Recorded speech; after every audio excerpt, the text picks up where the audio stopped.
Welcome everybody in Trench K. Last year we found this shelf, the stone arrangement, and we found the silo, which is here. What we found here are from the Balisuk period, a grave here and a grave over there where a woman is standing. And the house itself, of course, is Umana. And this year we lowered this down. And we haven't had much finds, but the Umana showed, and a very thick layer of winter crust. And I was nearly for giving up, but today I finally found a floor inside the house. New this year, this corner, I cleaned this corner, there was a lot of collapse. And it's obvious that the wall doesn't run through, so the corner must have been open. We don't know, was it a door or opening, or it's just a strange corner. You see also that the stones here are quite high, and it seems they have filled up the corner somehow. We don't know why. You see this corner, and this entrance is the doorway. And very likely there were two large slabs, one on this side and one on this side, but the one on this side was taken for the Balisuk grave. I dug this part. I started with the silo. It was a very hard layer of what Rita said was wintergras. When I got a bit deeper inside of the silo, on the sides, I found, I think it were about 6 Umanar shards, so we were able to date the silo, which is lovely. When I dug deeper and got below the level, because I think these walls are deeper than these, so this is newly made part of the silo of what was once maybe an older room. There was nothing anymore, so we stopped the excavation there, because it's also just a really small place to dig, and we went on in this room. Well, in this room, there also was not a lot of finds, but I did find a couple floor levels. I just documented everything about this one. You can still see it. I was just about to take it away, but I thought it would be nice to just leave it for a moment now. Yeah, that's a surface, that's a floor level.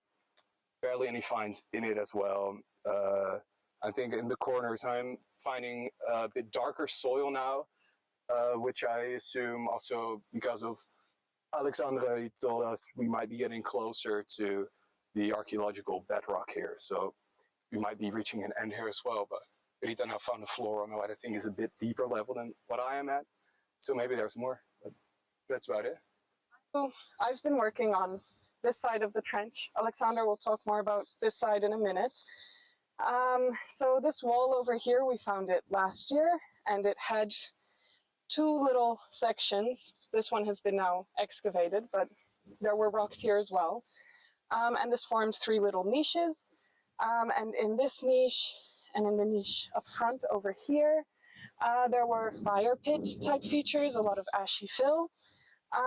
This one was quite empty, but the one on this side had some interesting baked clay material within, and sort of, technical ceramic, possibly crucible material, but this is speculative.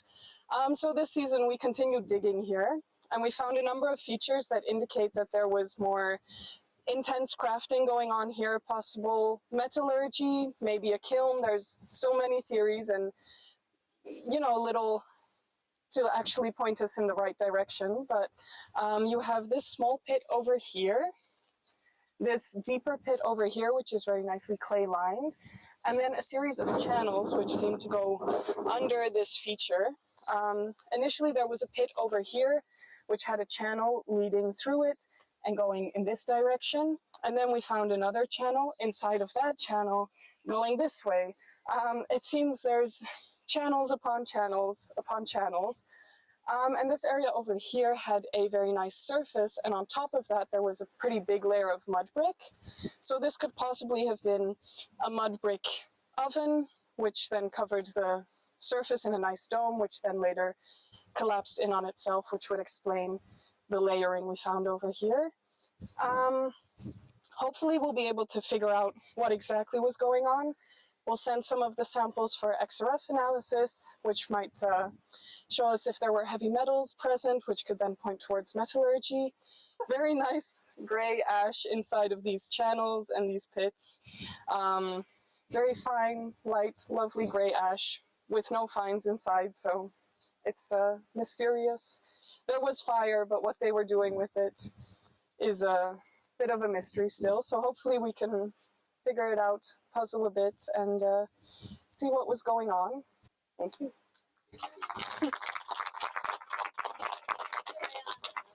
And here I will present to you this little excavation that's still a work in progress. And it's a bit post facto because I didn't excavate it this part. I did only the backfill. But on the archaeologists reached the so-called bedrock, the archaeological bedrock, we are not really at the Wara formation that is behind us. Well, it happens that we have a big, very thick layer of gypsum that is correlated with the presence of water. Here's a little sample, so I'll give that to you. Look at the little crystals here. They're quite typical of this evaporitic rock that is gypsum. And my aim here is to understand how deep the actual gypsum layer is, what do we have underneath, and where, if this part that is underneath could or could have not contained water. I think it could have at some point contained water. And can I reach also the actual bedrock to have a better understanding of how the depression was without the infilling, in the perspective of having a paleo-environmental reconstitution of the evolution of this particular landscape in this depression, which was infilled by the Wadi Al-Hijr that we have just behind us here, and that inflow in the depression via the alluvial fan that we also can see in the grayish area behind the acacia here. I commenced this excavation yesterday, and well, for now it's quite a thick layer of gypsum, maybe a seep in pedological sense horizon under it, in the sense that we do have some characteristics of the rocks that are around us, but in a very altered state, and also with a lot of gypsum crystallization happening inside of it. So this is so the question for the presence at some point of water table is still to be answered, but I hope I will be able to bring some elements to the tables. Zoe. Hi everyone. So me, Celine, and Mary have been excavating this tomb for about 2 weeks now, I think. So this is the northern tomb, which is pretty much like bone sherds mostly, and some ceramics. And yesterday, or the day before that, no, yesterday, we found what we believe to be maybe an earring or like a hair spiral made of copper. So that was really exciting. Yeah, and then like I'm gonna walk, like right here, we found multiple like charcoal, a lot of charcoal. So maybe they did some like light some essence here for the people in the tomb, or to cover up the smell of dead people. And then, all right, this is the more interesting one. I'm sorry. You can all have a look over here. Can I here? That's it. 2 days ago, I believe. This is a separate burial, maybe early Islamic or Iron Age. We're not sure yet.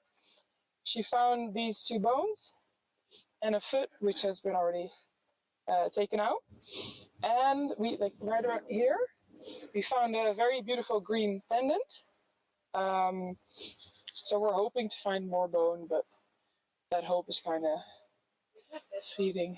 Oh yeah, so the distal end of the tibia, so it's the part that attaches to your ankle, was unfused, which means that it's a teenager. So even though we have very little bones, there's at least some things you can say about the distal, and we're very happy. And you know, Points are for the models we've taken, because we've taken models of what was in here before, because it all just kind of disintegrates into your hands as soon as you take it out. the reason that the rest of the skeleton might be gone is because there was a bit more collapse on that side, especially of the middle wall. We also did not actually realize this was a later burial. We thought that it was just left stones for a while. Yeah. So it might be that just completely pulverized the bones. Dankeschön. This is Trench A, which has, in the span of 2 weeks, been expanded twice, with reasons that I will come to explain. But the reason why we actually located this trench here is not because it's in a structure. It's actually the only trench you'll see today that is not directly located to a structure, because the structure is right over there. Structure 12, you can see the wall, was excavated in 2020 and 2022. And we found mainly the architecture dates to the Middle Umanar. There was also some late Umanar presence. That was a bit more ephemeral, but the Middle Umanar had both pottery, stylistically dated to the Middle Umanar. It had a good clay surface inside and slightly outside, but we'll come to that later. However, during the lunch breaks, we would sit in the shade of these lovely 2 trees, and suddenly we saw in the erosion gully profile a really nice hearth feature popping up. So that's why this season we wanted to investigate if we could see any type of outdoor activity relating to that hearth feature. So in the first week, when we gave the first trench talk, we actually had the hearth feature there along the erosion gully. We had it in profile, it was already excavated, but we got some charcoal samples from it. However, no other material culture was related to it, so we didn't have any good pottery finds. However, once we'd finished the 4x2 trench, we were cleaning up the western profile and we saw another hearth feature popping up. And that is specifically this big one that you can see right here. So the trench went right here. We could see this little bit of the hearth. So we decided, hey, there's another small hearth feature popping up. We figured, let's extend another 4x2. And voila, the hearth feature turned out to be a little bit bigger than small. Maximum 1.4 by 1.2 meters. And it was filled with ash. But the ash was mainly at the bottom, and on top were a lot of small rocks. Not per se lining the feature, but really on top with only the bottoms slightly burnt. So we were just discussing this while we were heading to the cars, what the reason might be, and one of the reasons could be that they actually tried to seize the fire by putting the small rocks in it, by ending it, and not per se that the rocks were in there during any type of cooking activity and such. We took a bunch of flotation samples for our botanical PhDer, so hopefully she'll have some nice results from it and some phytoliths. And while we were finishing up today, at least, we excavated this hearth feature. We decided to clean up the profiles, and you can already guess in the western profile, because where else, we found another 2 hearth features. Oh, I forgot that in the northwest we'd also found a hearth feature, so it's right here. Small cross section, it's still visible in the profile. And then today we found this hearth feature, which was the only one that is not lined by rocks, interestingly. And well, I'm talking about rocks, and you can already see here there's a lot of rocks. And on this side we already have some ash popping up. So we are suspecting that this will be our 5th hearth feature outside. And then the question is, are they all contemporaneous? Roughly, in the sense that you can see that this one and the one in the corner are slightly higher up and already excavated out. And these and this one are likely fully contemporaneous, and it's just slightly lower, a few centimeters. However, we don't have a really nice clay surface associated with it like we have at the building. So on this side, we decided to extend our trench with a straight trench towards the north to connect it to what we already knew from earlier years of excavation. So in this northern part, I have dug out the backfill to expose the surfaces that were encountered there in 2022. And we laid out this trench right at the moment when we thought we were almost finished with the first hearth, and we thought we would move on over here. But obviously we have more work to do there. So for the next week, we're going to focus on that area, see if the hearths are indeed hearths, sample them for a lot of phytoliths, as well as flotation samples. And maybe once that area is a bit cleaner, we can try to extend this trench, dig down and see how well these surfaces relate to what we see over there. For those of you who were here last week, you maybe remember me saying that we are gonna quickly wrap this up this week and then put another trench over there. As you can see, that didn't happen because earlier this week we found a third course of stones underneath our first two, which we thought that was the bottom of the wall, but it's not. So we had to keep digging. Now inside the house, we already at the end of last week we have reached a compact surface that we interpreted as the floor, but of course, given the developments with the wall, we had to dig it down as well to maybe find another floor. But in typical Trench B fashion, the only thing that we found underneath are more large stones that we do believe are in fact the bottom of the building, hopefully. This area outside is where things got really, really confusing. Again, we had a huge mess of large stones, none of them in place, but a lot of them looked like they could have been building blocks, not as massive as these ones, but potentially part of some structure that collapsed. Last week we saw that could have been a circular structure located in this corner here, because we did encounter a different type of sediment that was just located here, and at that point the rocks around it looked vaguely circular in shape. Then we started excavating and the rocks looked less and less circular in shape. So we now believe that it was maybe a square. We are going to extend this trench in this direction to hopefully get a better idea. Yes, and on this surface we found some of our most interesting finds yet, which is copper. Small copper prills, and today we found also a slightly larger, flat, slightly curved piece of copper that we're not entirely sure if it could have been part of a larger object or could also be another byproduct of metallurgy. We don't know. The pottery is Umanar. There have been a few sherds which are very fine looking, potential funerary wear. And a lot of charcoal everywhere. Thank you, Yana. Before we started, we found a very, very small fragment of bone at the surface, as well as one carnelian bead around that area. So we had pretty high hopes that we would be dealing with a tomb. While cleaning up, we noticed that this circular part here has to be a tomb. When cleaning up later, Zoe discovered here that there's an obvious another half circle going on, so that is the second tomb that we're probably dealing with. And then over there, while I was cleaning, another half circle started to appear. So we checked, and there's another row of stones going underneath it. So that's probably a third tomb that we have at our side. It's maybe some sort of transitional grave that we are not really aware of, but again, we don't really know. The other graves around are most likely Wadi Souk, reusing Umanar stones.